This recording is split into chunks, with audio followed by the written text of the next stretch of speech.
ನಿಮ್ಮ ದೇಹವು ಗರ್ಭಗುಡಿಯಾಗಿದೆ ಎಂಬುದು ನಿಮಗೆ ತಿಳಿಯದು. ಹಲ್ಲೆಲೂಯಾ. ಈ ದೇಹವನ್ನು ನಾವು ದೇವರಿಗೆ ಸಮರ್ಪಿಸಬೇಕು. ಒಂದು ಸಾರಿ ದೇವರನ್ನು ನಂಬಿದ ಮೇಲೆ ನಮ್ಮ ಎಲ್ಲ ಕೆಟ್ಟ ಹ್ಯಾಬಿಟ್ಗಳನ್ನ ಏನ್ ಮಾಡ್ಬೇಕು? ನಾವು ಬಿಡಬೇಕು. ಹಲ್ಲೆಲೂಯಾ.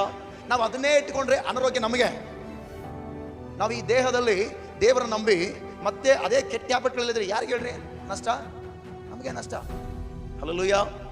ಬಹಳ ಜನರು ದೇವರನ್ನ ನಂಬ್ತಾರೆ, ದೇವರನ್ನ ವಿಶ್ವಸಿಸ್ತಾರೆ, ದೇವರ ನಂಬಿ ರಕ್ಷಣೆ ಹೊಂದಿ ಬಾಪ್ತಿಸಂ ತೆಗೆದುಕೊಳ್ತಾರೆ, ಮತ್ತೆ ಅದೇ ಹಳೆ ಹ್ಯಾಬಿಟ್ಸ್.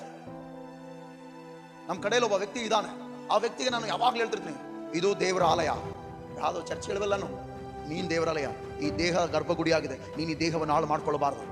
ದೇಹ ನಿನಗೆ ಬಲ ಇರೋವರೆಗೂ ದೇವರಿಗೆ ಏನು ಮಾಡು? ಚಪ್ಪಳ ತಟ್ಟಿ ಆರಾಧಿಸು, ಬಾಯಿ ತೆರೆದು ಸ್ತುತಿ ಮಾಡು, ಪ್ರಾರ್ಥಿಸು. ಅದು ಬಿಟ್ಟು ಬಲ ಇದ್ದಾಗೆಲ್ಲ ಲೌಕಿಕವಾಗಿ ತಿರುಗಾಡಿ ಲೋಕಾನುಸಾರವಾಗಿ ಜೀವಿಸಿ ನಿನಗೆ ಏನು ಇಷ್ಟ ಬರ್ತದೆ ಎಲ್ಲ ಮಾಡಿ ಹಾಳು ಮಾಡಿಕೊಂಡು ಆಮೇಲೆ ಧನವಂತನು ಎಲ್ಲ ಕೇಳ್ರಿ ನರಕದಲ್ಲಿ ಅತ್ತ